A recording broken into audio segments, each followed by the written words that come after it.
Reactor online. Sensors online. Weapons online. All systems nominal. All right, and we're back.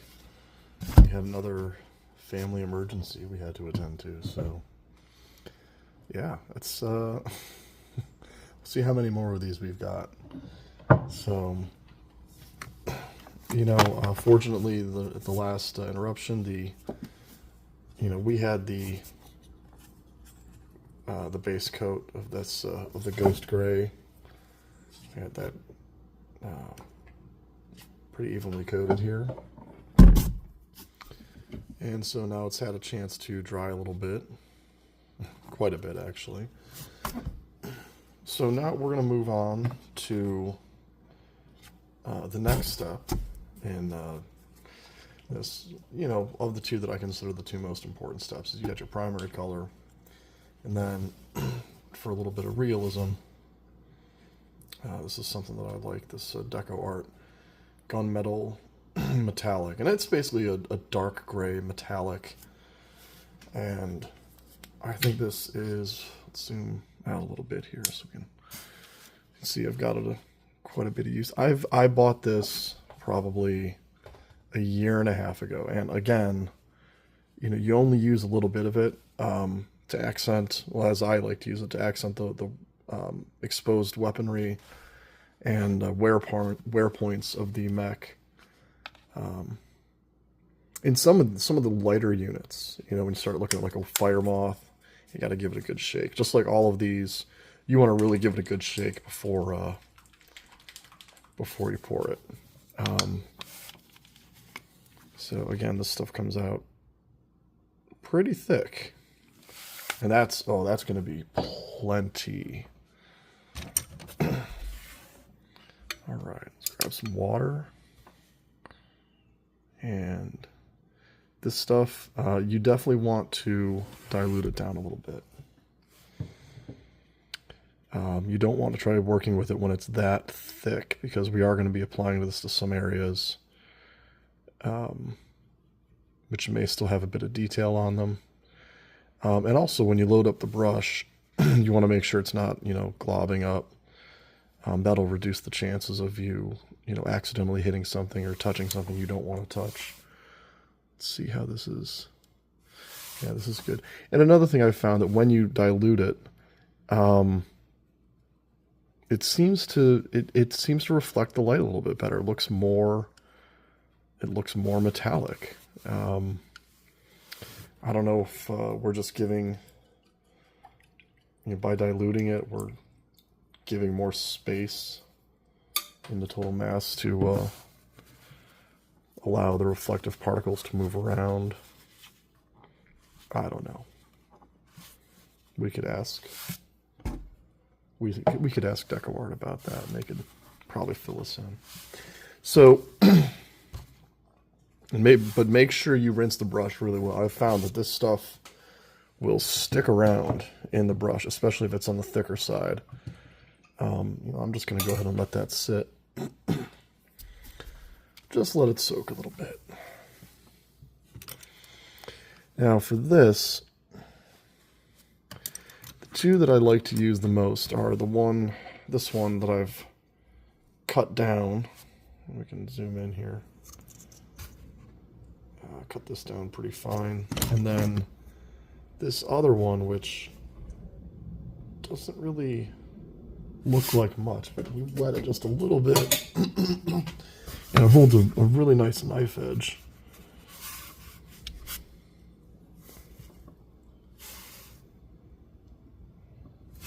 So there's some different ones out there that you can get a lot of different effects.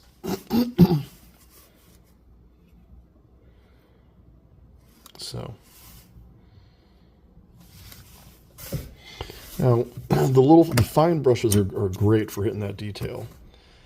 You will find, however, they don't carry a lot of paint on them, and so you may have to reapply on your brush, always reducing down to the right amount. And we're just going to put a little bit. You know what? Let's talk about the weapons first here on the Quickdraw. And I started, you know, and I recommend this with all units if you're trying to, you know, go with the what you see is what you get approach. Sarna.net is a great resource for, you know, looking up the mechs. What's the cockpit? What's the what's the weaponry? What's the loadout on the weaponry? Some of the sculpts will be a little it won't be as clear what it is that's the cockpit, what is the weaponry. The Hatchet Man is a famous example and a well-known example of a cockpit that the mold implies it's in a certain area, but if you look up on Sarna.net, you see the original illustration, the original design. You'll see that it's actually a very small portion of the mini. Now this stuff a little bit goes a long way. You really want to be gentle with applying it.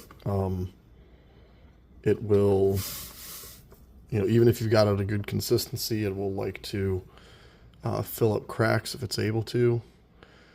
So now sometimes that's nice, sometimes that's very handy. You can use it to cover up mold lines or some less desirable portions of the design if you want to do something a little more custom. So that's what we've done here. We did a little bit of this LRM-10, just putting a little coating on the outside. And these are the recessed missile pods, so we're going to be dropping some black in there later on when we get to the shading. And here we have one of the medium lasers. This bad boy has 4 medium lasers, 1 in each arm over there as well, and then 2 in the rear. The Quickdraw is one of the units that is able to do the arm flip and totally reverse the direction, at least according to Sarna.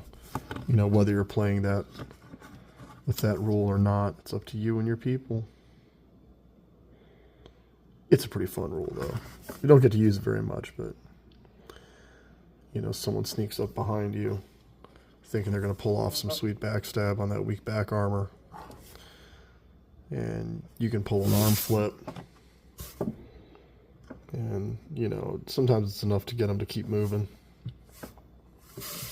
Or if they know you have that ability, sometimes it's enough to prevent people from even trying to backstab that unit and just focusing us on someone else.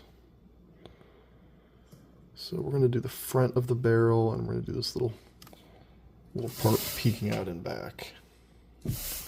Right there. See, the camera's definitely having some trouble focusing on this, but let's make sure we get it on both arms.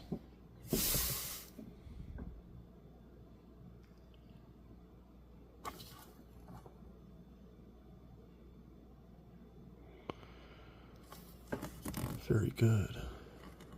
Okay. So we've got the LRM-10. We've got the front medium lasers. Yeah, let's just finish up the front first. We've got this SRM-4 pod in here. And we're just going to put a little bit on there. Just to, it's small, you know, and you want to be careful you don't plug up those holes.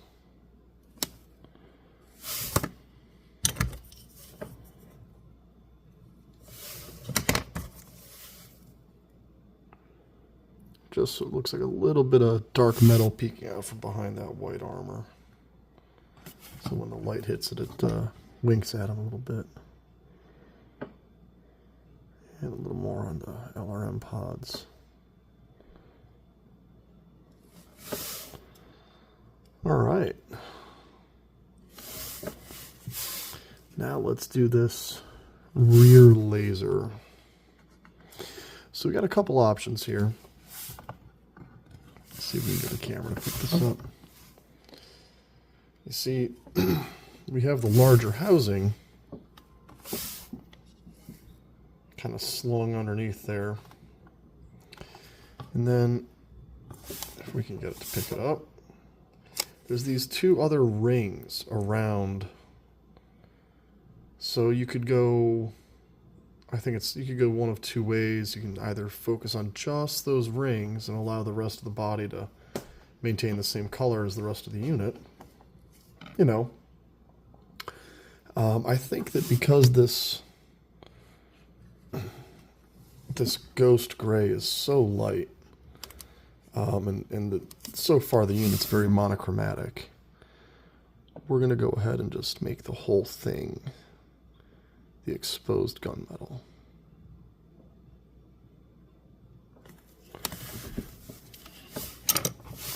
We really want to get up under there, so our boy's going to do a flip. And it'll just stick out a little bit more.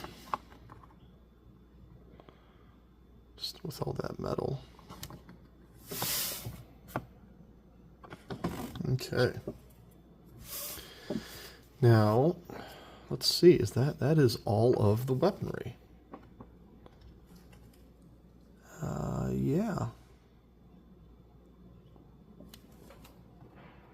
That's all the weaponry. So, now, we're going to do a little rinse on the brush here.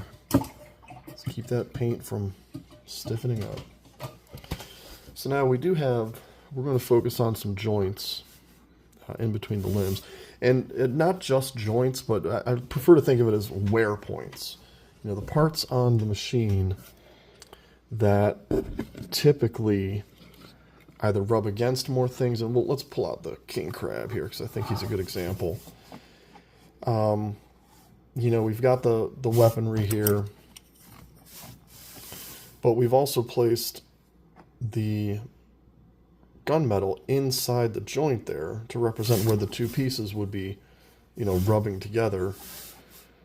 You know, I think this is meant to be a protective covering over the joint, but for the sake of the design, I just went ahead and did that. Same up here.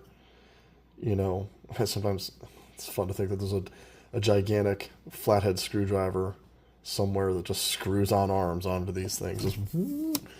But, you know, realistically, that's more likely to have been, you know, panels, armor panels covering the joints. But, you know, it's just nice to, it breaks up the overall color pattern to have, you know, these different sections. And maybe, you know, the feet here, they rub against the ground. That's going to, they kick in other mechs, kicking cars around, kicking rocks around. You know, that's going to wear off the paint a little bit. You know, so it would make sense that some of these parts would be more exposed. But overall, that's what we're looking to do. And in between the legs, too. Because I think, you know, it breaks up the pattern, and it's a reminder that this is not some big monolithic structure. You know, this is several moving parts. You know, a tank on legs, to quote a buddy of mine.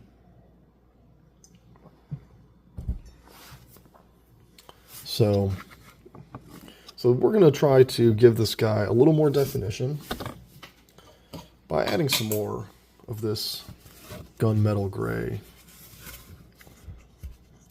You know, I've tried silver as well. You can look at that. Silver paint. I use that on this guy, who I think we discussed earlier. And yeah, I think it looks all right. Looks very shiny. And then I tried mixing that silver in with some basic black. I think it might have been a high gloss black, and came up with this darker, which looks like the gunmetal gray that we're working with now. And I just said, wow, I should just find some paint that looks like that. So I do like the silver. It makes a nice accent on the gunmetal, and we'll get to that after we do when we really start finalizing the weapons.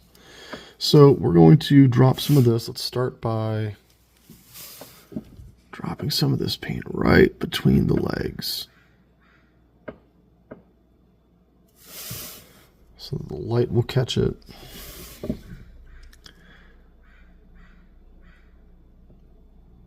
And as a reminder,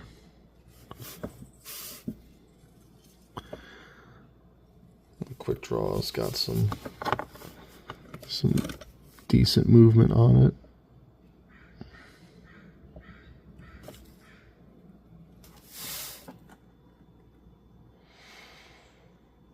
You know, and I think especially when working with a very, very light scheme like this one,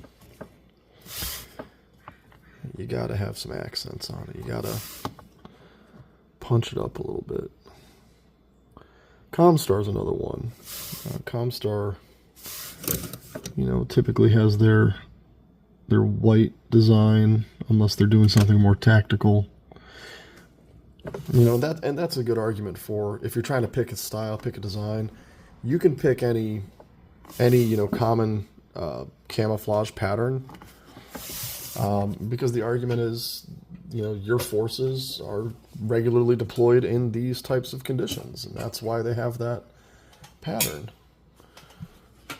You know, so you don't want to worry about, oh, this guy's Capellan, this guy's Davian.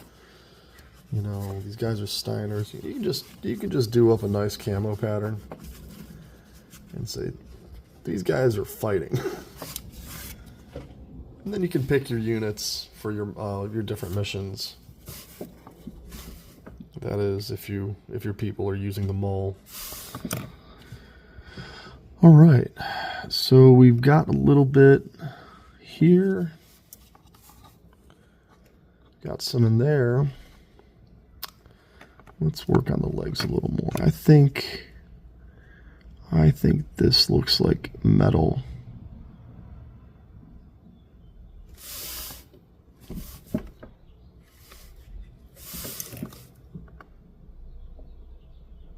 Right over top that back part. You can see that's where that would be a large internal structure piece that is merged, or that obviously gets pinned up here. And we're going to put a little shine in here as well, because it'd be picking up. And we're going to be probably shadowing here a little bit. So, yeah, so we're going to clean that up later on. Now with the feet, let's go ahead and do the other leg too.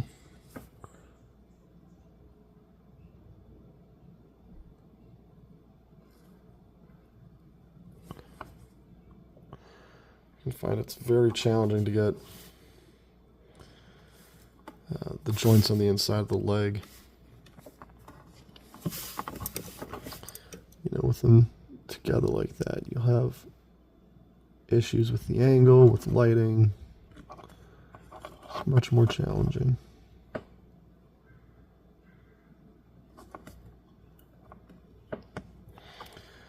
All right.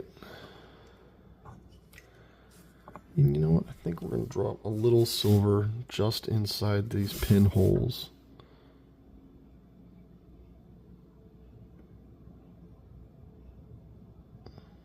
Just for a little personality.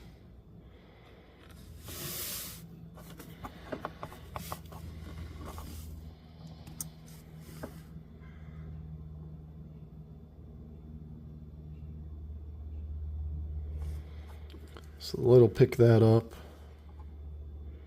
And really, I think what this adds is, this is a reflective paint. You know, this is going to be more glossy than the ghost gray that makes up most of this unit's colors. And since it's going to be more glossy, it's going to pick up the paint, or it's going to pick up the light a lot better. And it will reflect back. Because ultimately what we want this to look like is, you know, there's a metal structure on the inside, and it has a bunch of armor strapped over top of it.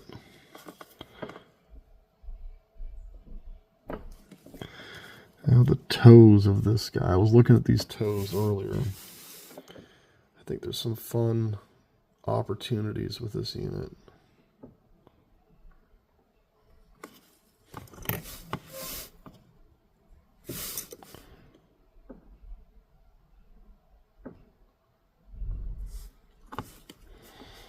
So now it's darker than the ghost gray. It's more reflective than the ghost gray.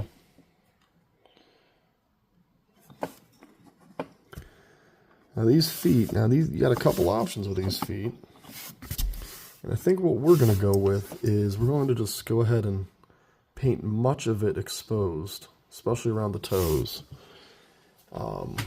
Looks to me like there is a panel sitting over top of that. And we're just going to have some fun with it. You know, again, to give it more character. And the toes, because they're facing upwards, they will catch a lot of light.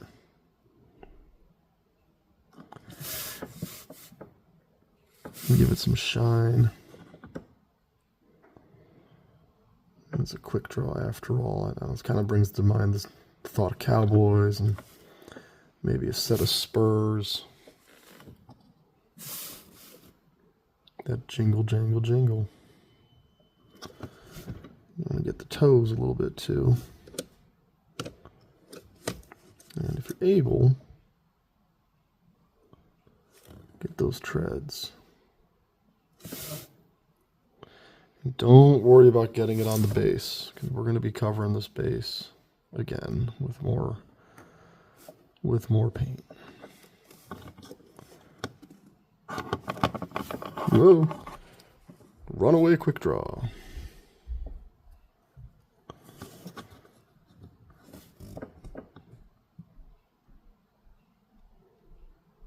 So kind of like on the legs, we're going to get that section there.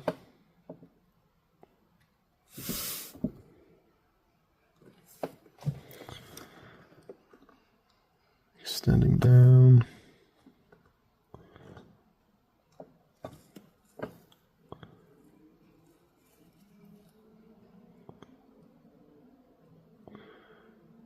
And then get those feet.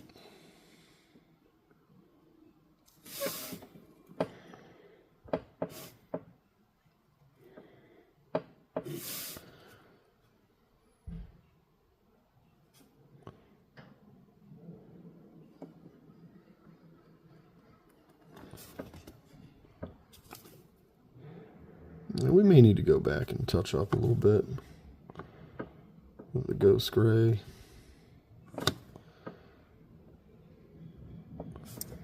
All this talk of spurs, I'm thinking, yeah, he's going to have something shiny on the back feet. Yeah, we're going to hit the outside of these feet with some ghost gray in a bit.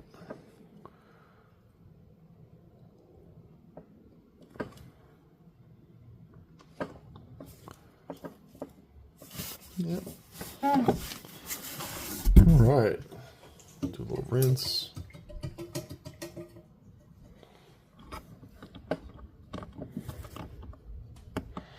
And, you know, once we get this on, do some basing, so it doesn't have a black underneath it, it'll have a lot more character.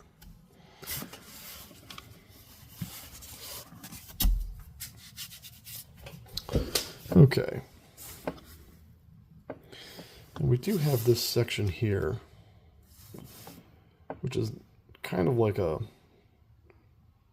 either an unused weapons bay or there's just nothing there. It's just armor paneling. So, you know, we've got some options here. We could go back and, you know, paint it up white, like the rest of the unit. I thought about doing it in black, which would give it some character, but, you know, something to think about is we're planning on doing the dragon design on this guy. So I'm just going to do a little bit of silver here. Highlight that little portion. But yeah, most likely we're going to paint that up white. Or with the ghost gray, I should say.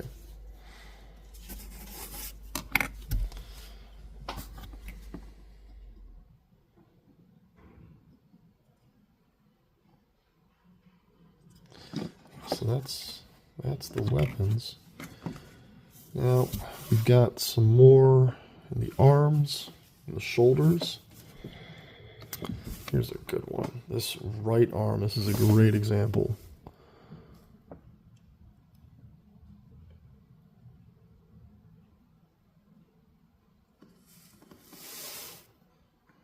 There we go.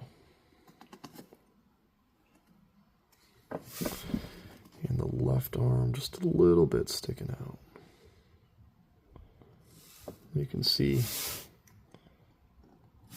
Yeah.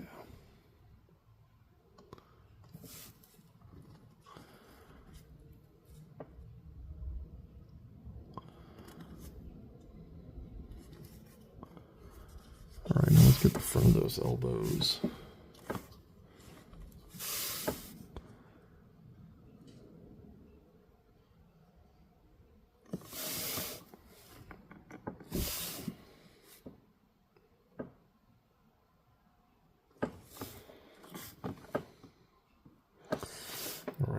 That right one, it looks like it's just far too tight together. I don't think you would see any metal with the mech in that pose.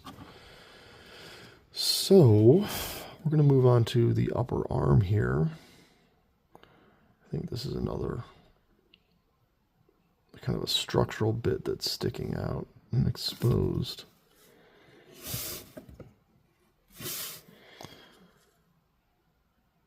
And you know, it doesn't have to be, you know, that you do have some leeway in this, how you want to paint them up. It would also make sense that it's not actually that, yeah, it would very much make sense that it's not. There's just another armor piece. But, you know, we're throwing a little extra into this.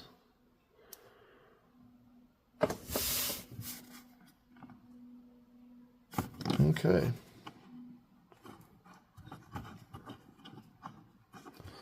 And then, you know, I like to do the hands in black to give it some difference. I don't really see a lot to do with these shoulders, which is, it just looks like armor plating on the outside. It's part of why I wanted to do that section there in gray. You know, maybe these lines here going up.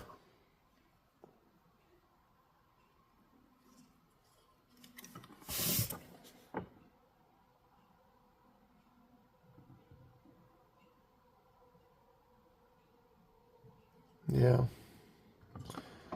Yeah, I think it all kind of looks like armor to me, so, you know, we just, I do like to have some of these exposed bits here, though. I think that metal, because after all, this is not an assault mech. I mean, the Quickdraw is pretty big. You know, it's no spider.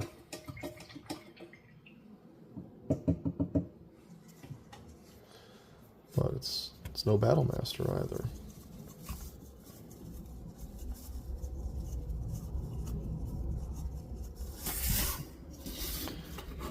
So we're going to go ahead and keep the silver, as we might want to do some more touch-ups later on. I think for now, what we'll do, we're going to move on to the snake. No, not the snake, the dragon. So let's get a little prepped up for that. So for the dragon, we're going to use 3 different greens here. And let's see, we have the hunter green, matte acrylic, grass green, and bright palm. And I think this big guy was like $3-4, and then these little ones were about $1 a piece. And you will, you know, you will go through for this sort of stuff, it doesn't really take a lot of paint.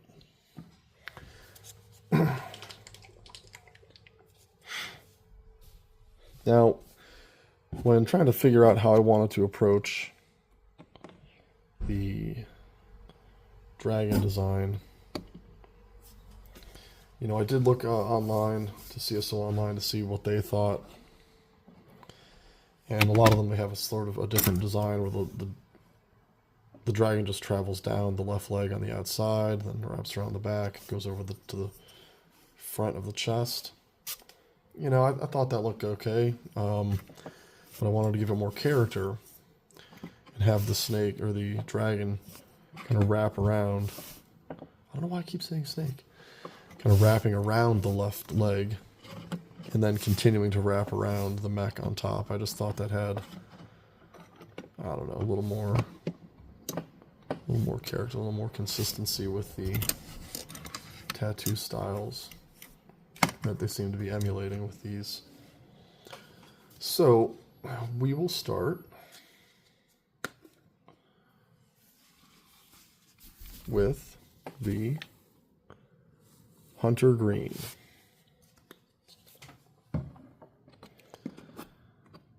Now, what we're going to do is lay down kind of a base line of Hunter Green to figure out how we want this to be laid out on the unit.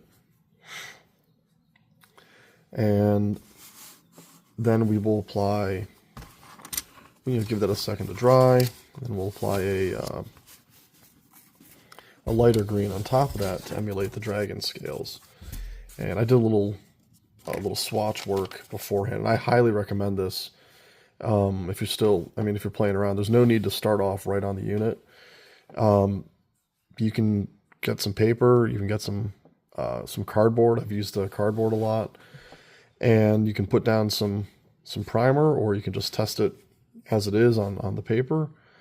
You know, here I tested the Hunter Green, the olive green, and the grass green, and experimenting with different types of dots over top of them and what I thought looked best. And, you know, ultimately I wanted to, I thought it needed to be a little bit lighter. You know, so we've got this bright palm to play with. To see how that comes out. I had been mixing the first one, I mixed, and the second I mixed a custom with the grass green and a little bit of white to lighten it up. And I thought it looked pretty good. But for this, I wanted to try something else. See what else we could find. What other options we had. Add a little bit of water to each one of these. And so when we apply this, we're basically going to use the same approach as applying the rest of the armor style. You know, where we want it to, we don't want it to go in the cracks. We want the paint to go where we put it and not go anywhere else.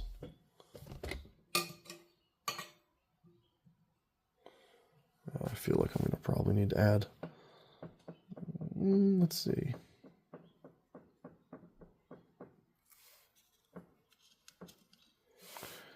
All right. And we'll do a little testing here.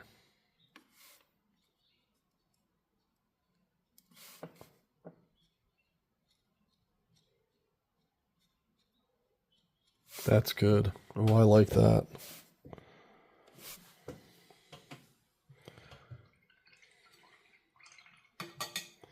All right, so I think we're going to use this for our dragon. Now,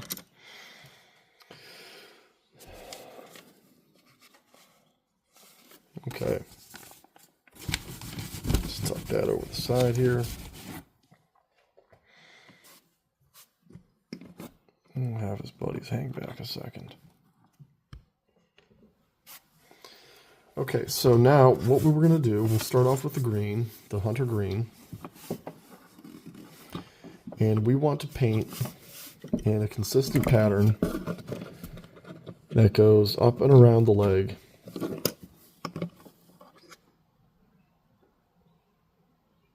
Now, you know, we didn't do much on the jump jets on this guy, and I kind of think we should. Yeah, let's do it. Let's go back and let's do that before we move on to this green. So, for this, because he's got them sticking out here, and because we can give him a little more personality, a little more attention, and I think it differs quite a bit from what you see with the chameleon here, where it has these kind of protective flaps there, which I may even go back and do something else on top of those, make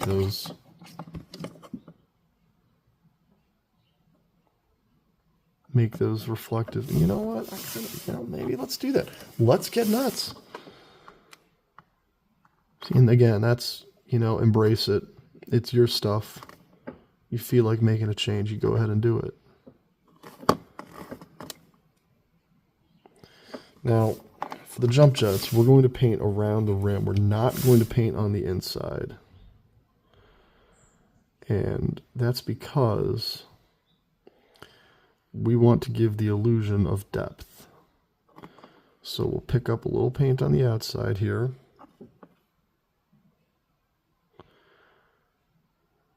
Get the lighting. We're going to keep it dark on the inside.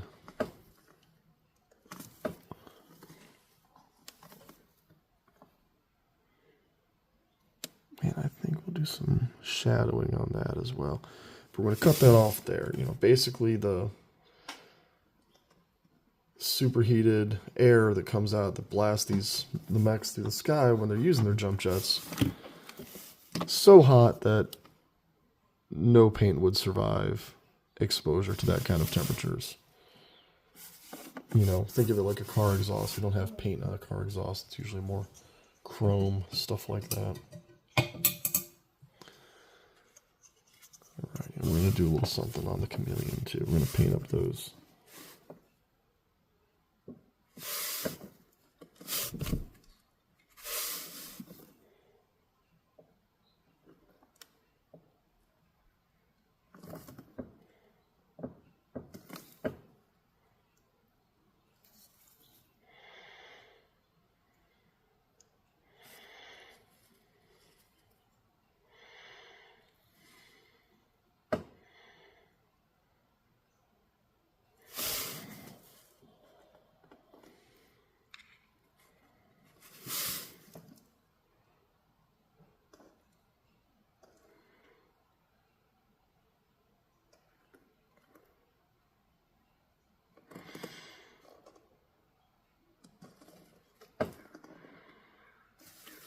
Alright, gives it a little more, grabs the light a little bit more. I like it.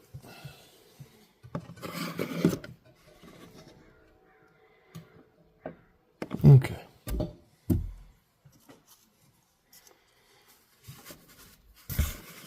Okay, now let's move on to that green.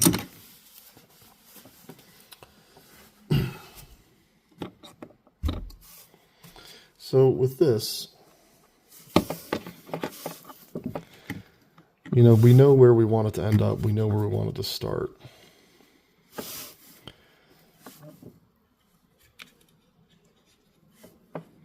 So we're just going to load up a little bit of the green on the brush.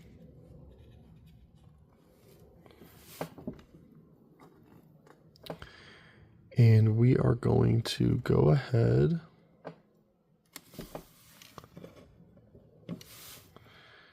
and I think we're going to take it up to here.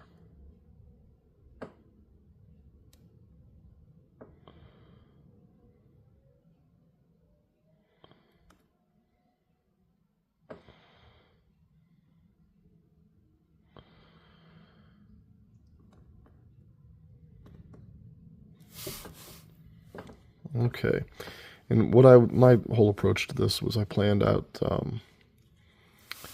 kind of the top line of where I wanted this thing to appear.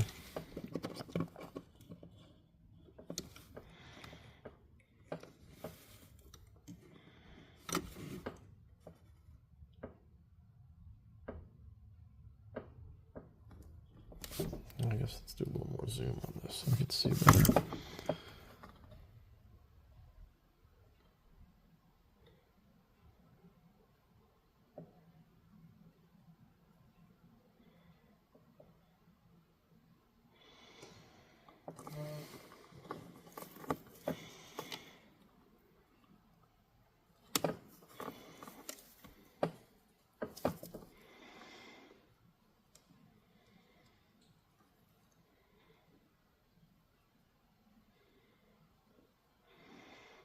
Just bring that right across. You know, we're going to make this whole thing green down here.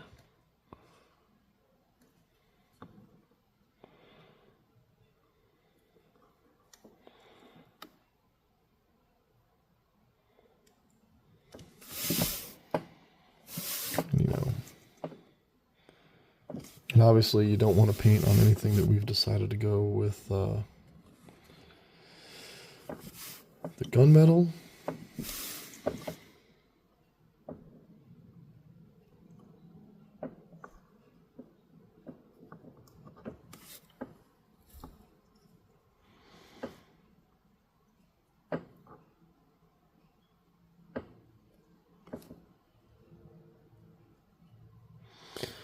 And what I recommend with this is, you know, take your time, etch out, you know, don't do the whole dragon at once. You know, do a little line to figure out where you want it to go, you know, how you want it to sit across. Okay, so for this, we want it to go up the back and connect to the right shoulder.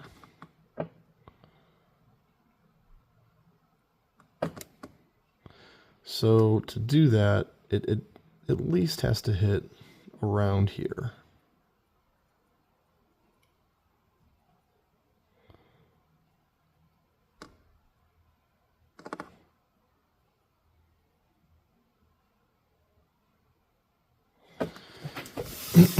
And we're going to have it travel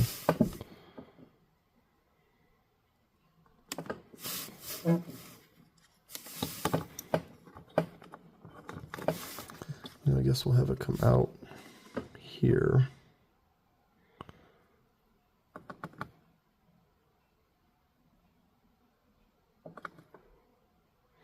We're going to imply that the jump jets are over top of it.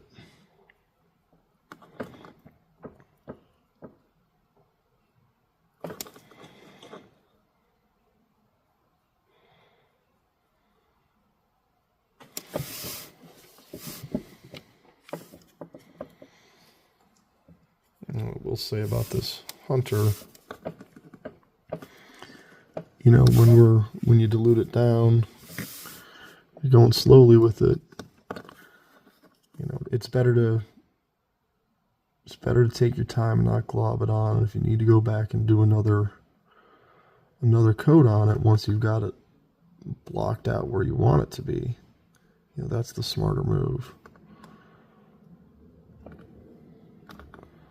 Okay, what should we do with this shoulder? Yeah, you know what? We're going to incorporate that upper part of the shoulder.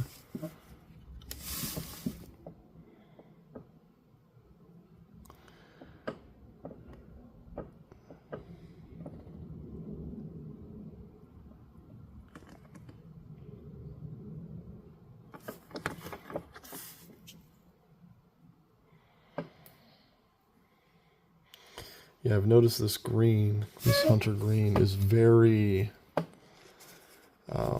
it's very much influenced by whatever color you're putting it on top of, which is nice, especially if you're doing the dry brush technique. So if you've got a very heavy white area, it'll come out much lighter. If you've got a very heavy dark area, it'll come out much darker. So it makes, you know, the edge highlighting that you do, it just really comes through.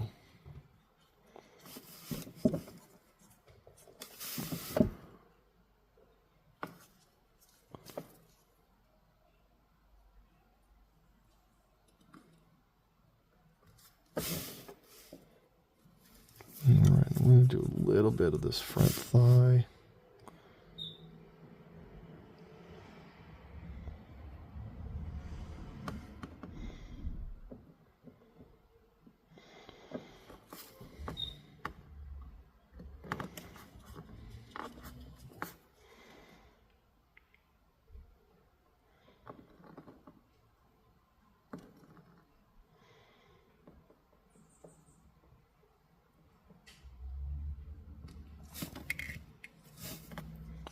Oh, yeah, little paint on me. Okay. That's all right. Comes right out with water.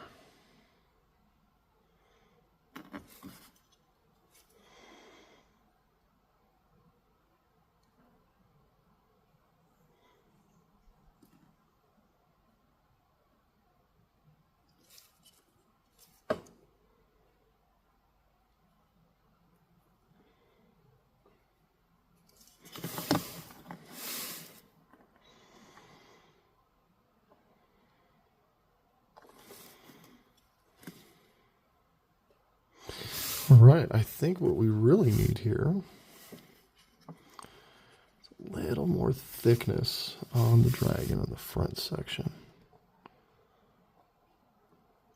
That's what she said.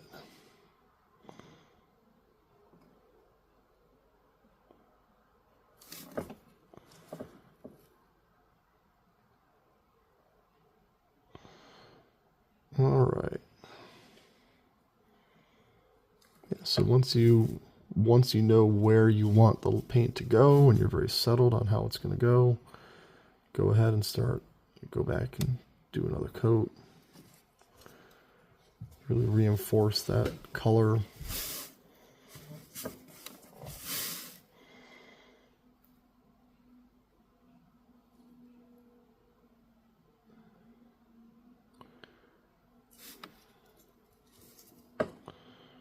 Yeah, and you just go through and add more. The second coat really just starts to look very nice. Yeah, if I can keep it on camera so you can see too.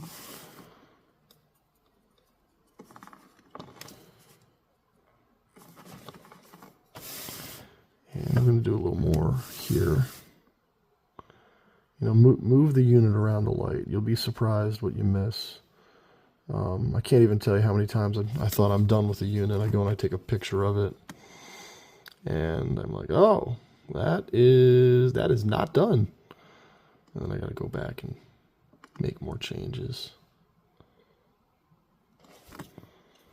But that's okay. You get an idea in your head of what you want it to look like. You get kind of set. All right, that's what I'm going to make him look like. I think we're going to do a little more on this back panel to make it look more intentional, not like, oh, we missed with the brush. Nice. Yeah, all right.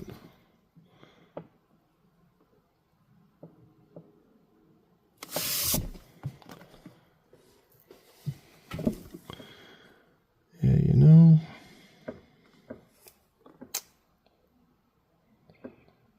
I think we're going to go ahead and do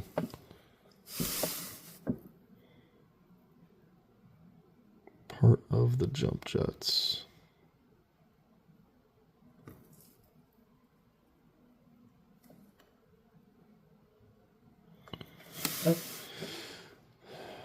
You know, considering that it has housing on it.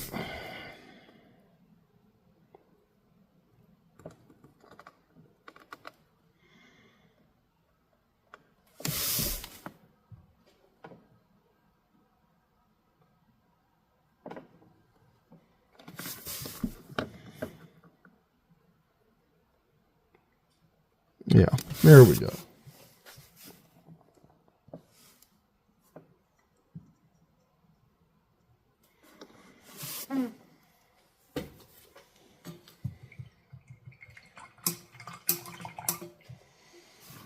Okay.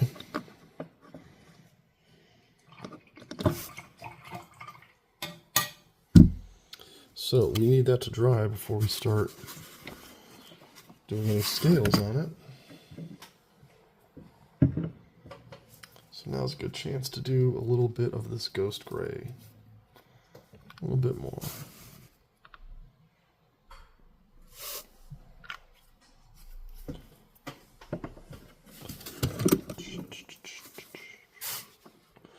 Alright, we're going to load up that brush, and we're going to use this as one of my older brushes.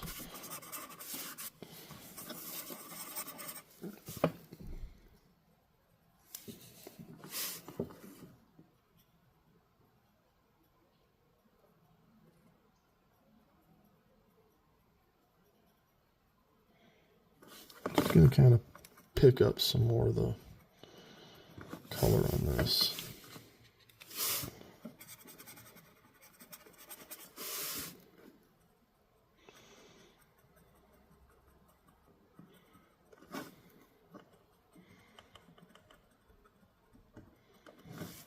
Looks like I probably rubbed off a bit of the paint the way I was holding it.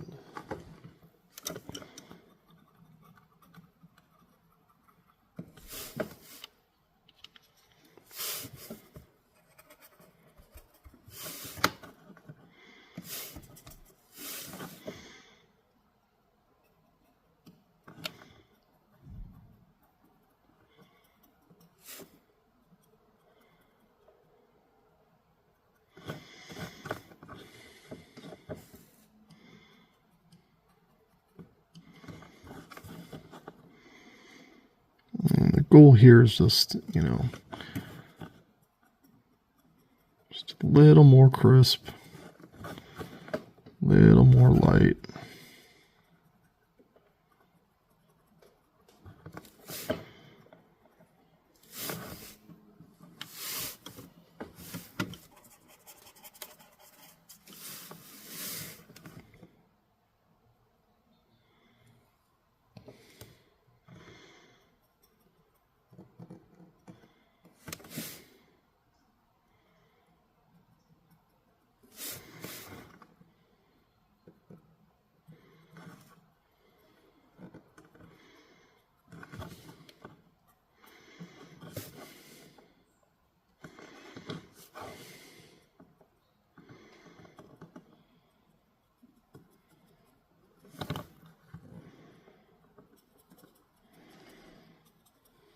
Okay.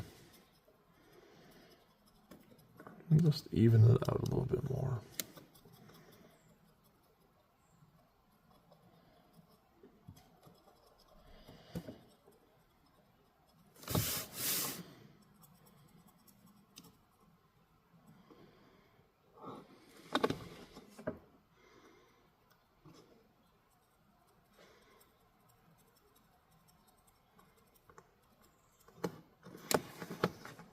Fantastic.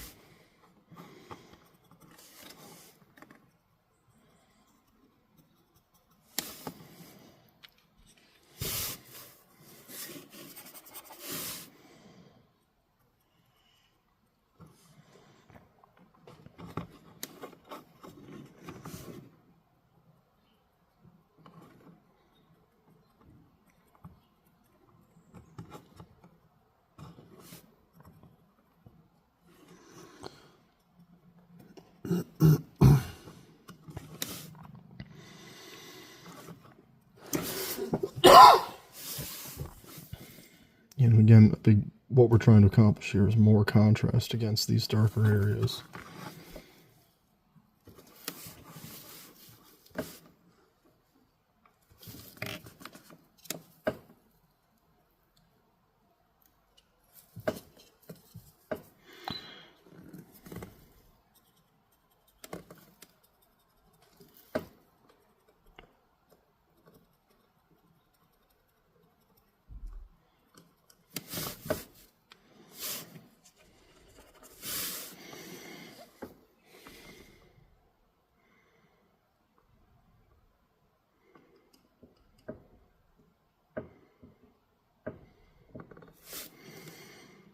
Give it a nice bright outline around that gunmetal gray.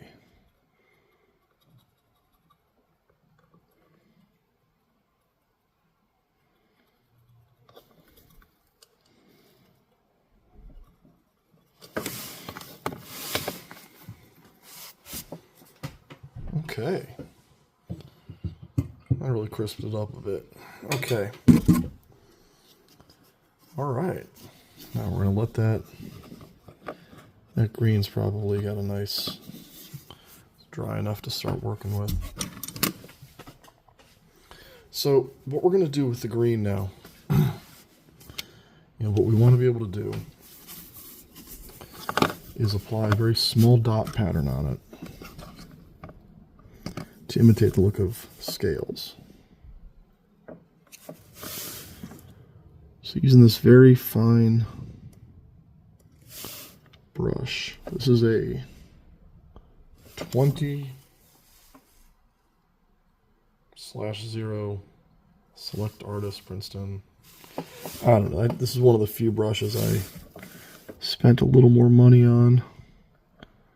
Bought it as an individual brush from a Michaels, though, and it was the finest tip brush that I could find. And the one I went to had a very nice selection.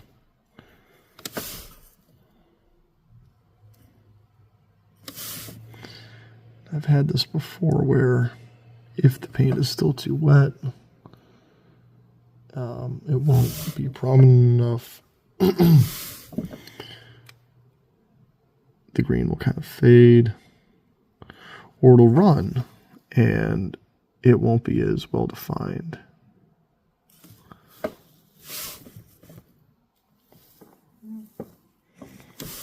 But just take your time, don't rush.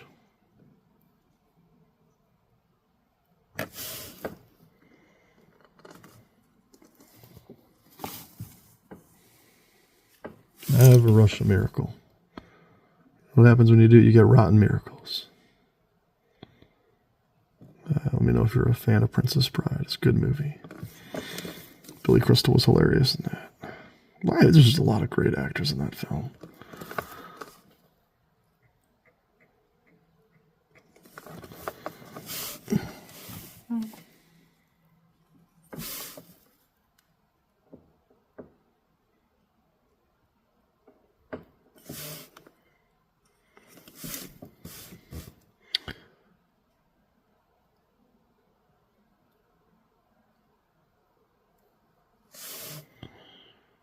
This brush does not hold paint on it. It's so tiny.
It is very wet.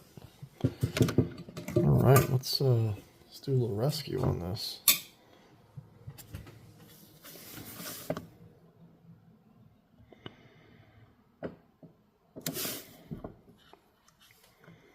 So that had maybe too much water in it. I'm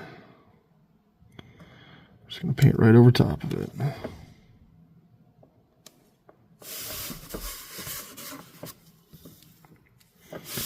It's coming out with a very subtle difference here in the paint. So I think we're going to switch it up. One, we're going to increase the viscosity of this light green bright palm, as it's called. Bright palm. Give it a good stir so you can see what we're doing here.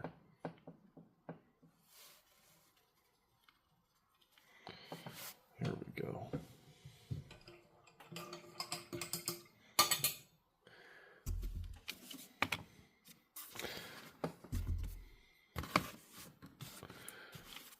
Okay.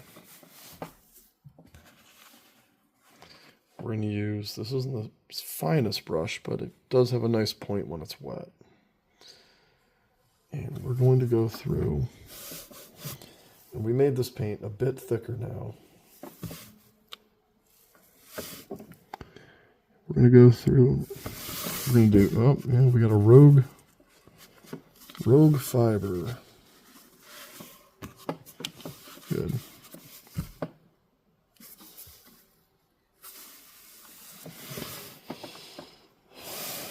I'm going to go through and just boop.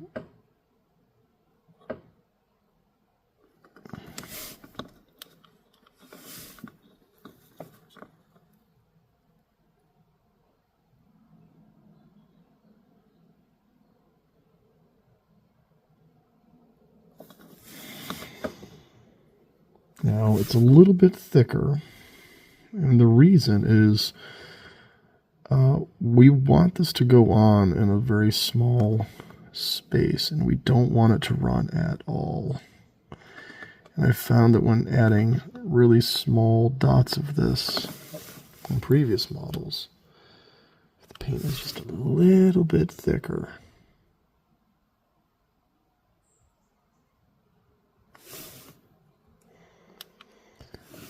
It's a little more resistant to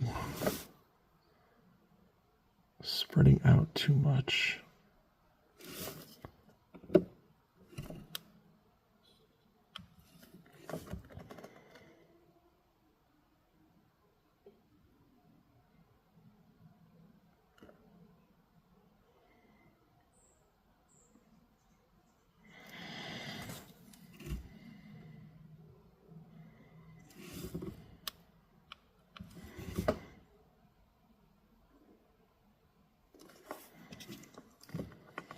All right.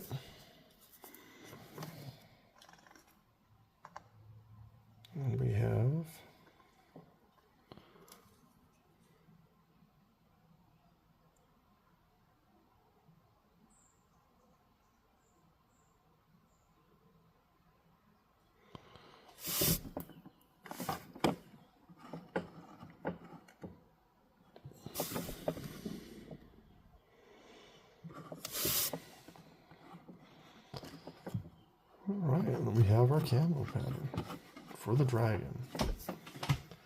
Okay. And that's it for today on this. We're gonna do cockpits and weaponry and blacklighting or shadowing, as it's also referred to. I hope you found this interesting, and again, thanks for tuning in. We'll see you next time.